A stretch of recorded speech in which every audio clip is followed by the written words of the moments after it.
from the Energy Boutique with your energy forecast for Thursday, July 13th.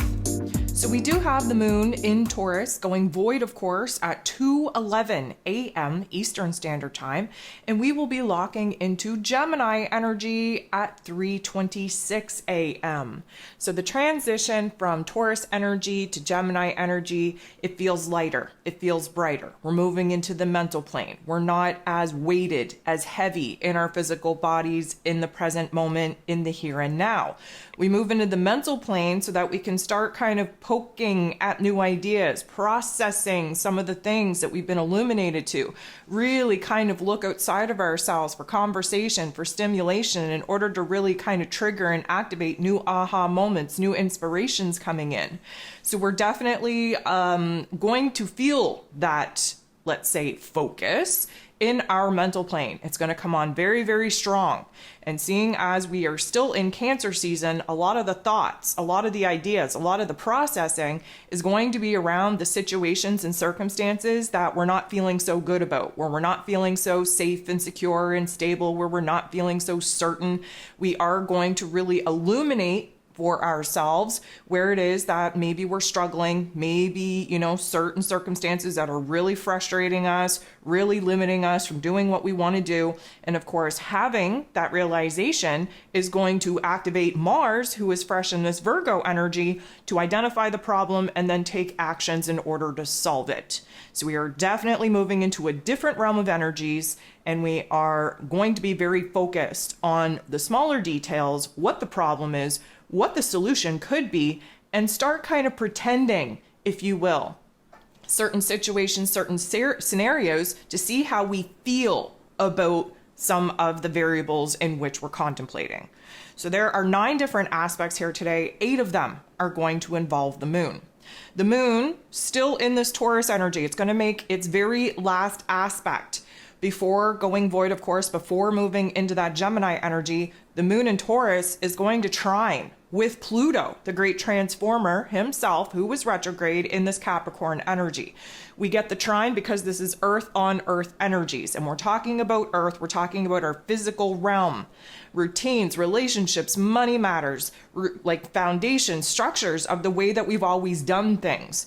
Keep in mind that Pluto, the great transformer himself, is retrograde. We're reflecting back, we're reviewing, we're revisiting a couple of things.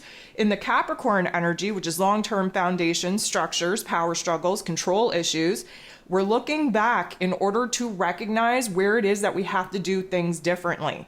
So if we are kind of still in alignment with old ideas, with old relationships, with old ways of doing things, we have to improve that. We have to kind of bump it up into a better way.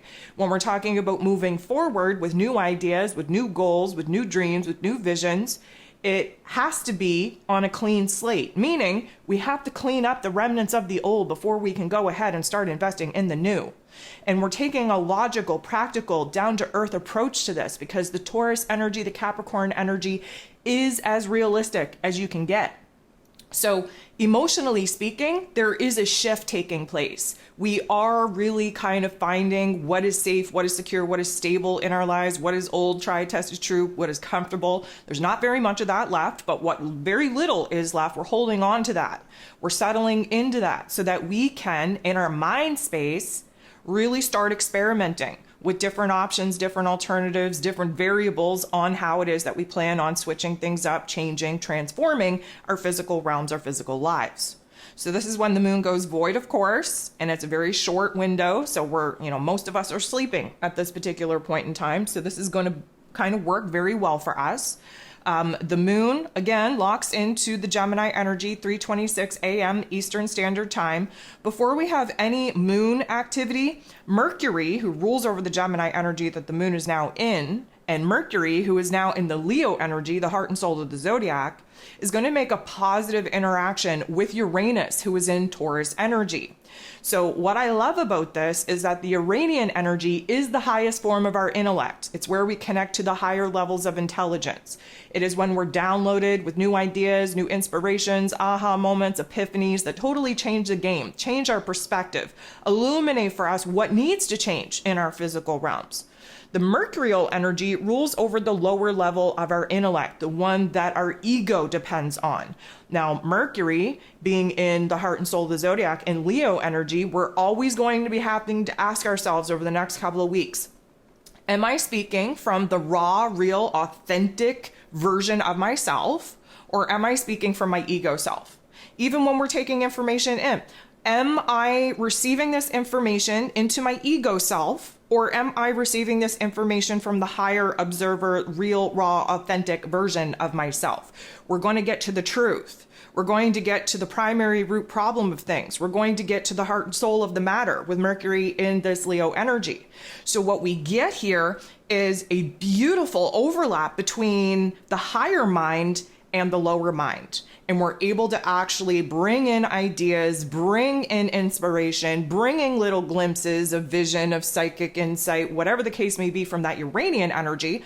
We're able to bring it into the lower level intellect, add logic and practicality to it, plan, strategize, figure out, if you will, how it is that we're thinking about it, how it is that we're feeling about it, and really exploring and experimenting in our mind's eye, in our heart space, what these particular changes, alternatives, transformations in our physical realm, what that would look like, what that would feel like before we actually engage in taking the actions in order to actually bring these ideas to life. So this is a beautiful moment of clarity, I would say, and I would suspect that we will be receiving some information and details that will play very heavily into kind of mapping out a plan and a strategy on some of the things that we are looking and willing to change.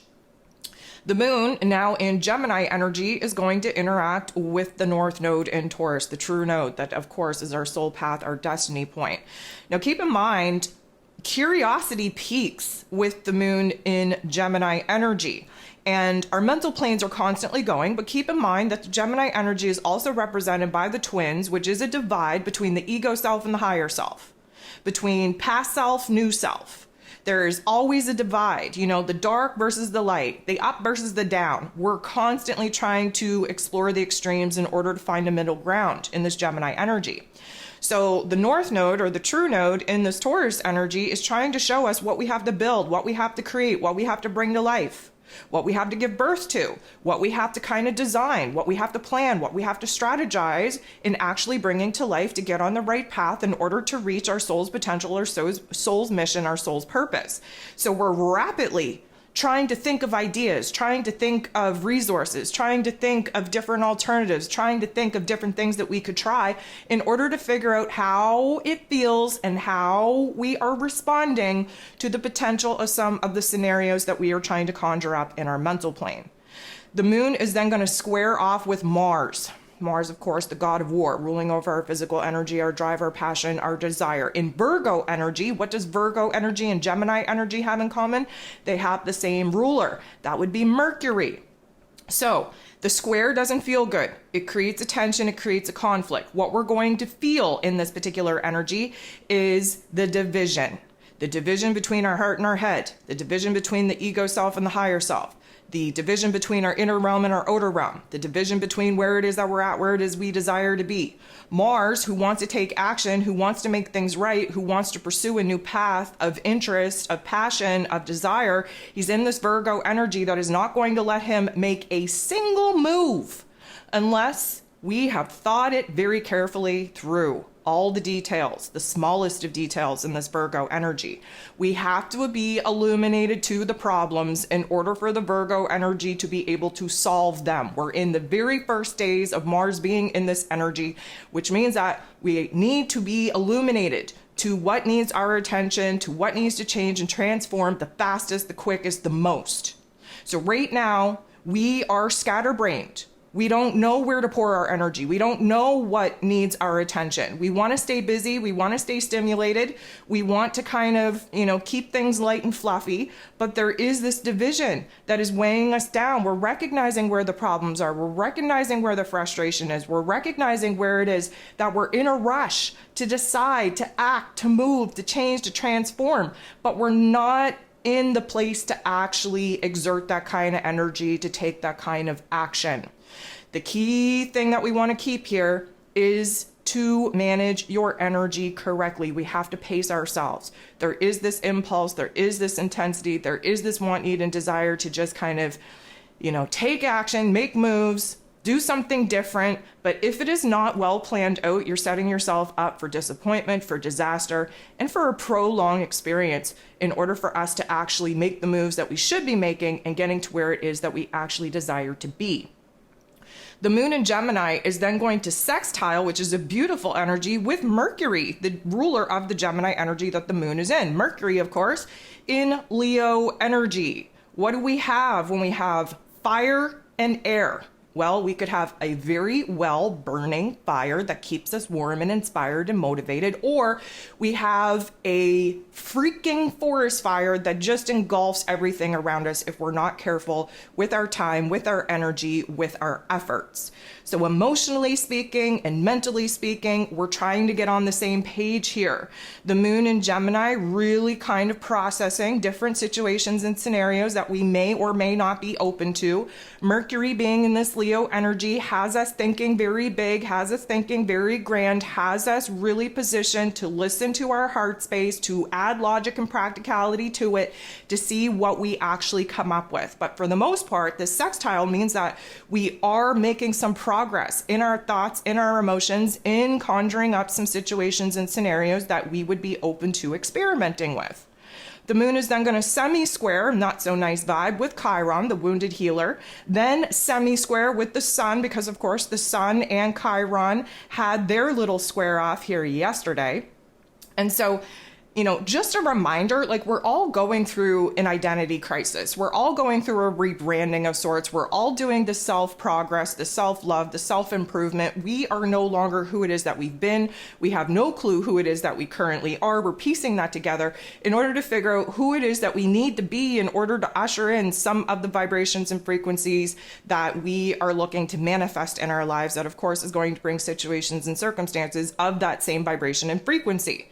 So the semi-square is a tension point, is a conflict with Chiron, with the sun, in order for the moon in Gemini to really sort through the highs and lows, the good, the bad.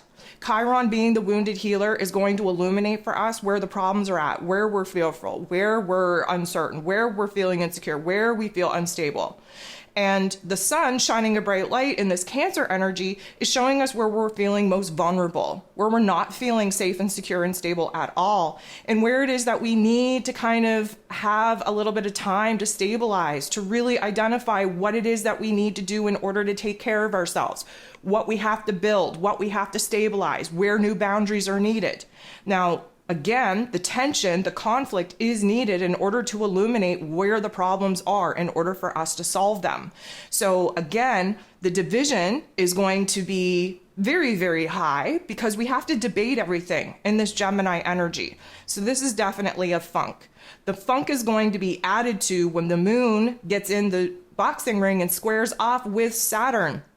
Saturn is the Lord of Karma. He rules over roles and responsibilities, structures, foundations. He's retrograde in this Pisces energy. And so what we're kind of getting here is that, first of all, we can't move off into la la land. We can't live in imaginary land. We can't live in fantasy. There's a reality check that Mr. Saturn always brings. He likes to bring us down a couple of pegs. There's no point in exerting the energy in our mental plane, in our emotional realm, or in our physical body to make anything happen that isn't logical, practical, attainable, and achievable. We have to really take a good look at what we have to kind of disassemble, deconstruct in our lives, especially when it comes to beliefs, especially when it comes to ending old cycles. And of course, we're rapidly processing in our emotional realm, in our mental plane, what it is that we're no longer attached to, what it is that needs to change, where it is that we have to be more structured, more disciplined in order to build the bridge to get us away from where it is that we're at and closer to where it is that we desire to be. We are going to end the day off with the moon in Gemini energy, making a positive interaction with Neptune, who is retrograde in its place of power in Pisces energy. I love this because, first of all, Neptune, who rules over our intuition, our spirituality, our dreams, our imagination, our fantasy is retrograde. So we're reflecting back. We need to review a couple of things. We need to readdress a couple of things, redo a couple of things. And in the Pisces energy, it's about endings and closures. It is about closing the door on certain soul lessons, soul contracts, soul chapters. But there is a level of inspiration. There is a level of, I'm going to say, dreaminess, of imagination that's still kind of floating around in the cosmos. And the moon in Gemini energy is able to take those ideas, take that dreaminess, take that fantasy, and add logic and practicality to it to see if it's workable, to see if it's something that we can actually pursue in the here and now, or if it's something that we're just going to have to kind of live with and experience in our inner realm. Emotionally speaking, there is a stronger sense of our intuition. There is a stronger sense of being connected to our higher selves. There is a certain sense of blending the logic and practicality with the, let's call it, intuitive and spiritual encouragement that we're receiving from the higher forms of intelligence and from our higher selves. So emotionally speaking, it does kind of feel like there is a little bit of a renewal in our faith, in our trust in the process, in our fantasies, in our imagination, in our dreams. We are kind of unpacking the baggage that we've been carrying around. We're taking a good look at what's been in those suitcases, and now we're trying to figure out what can stay, what can go, what we want to take with us, and what we no longer need.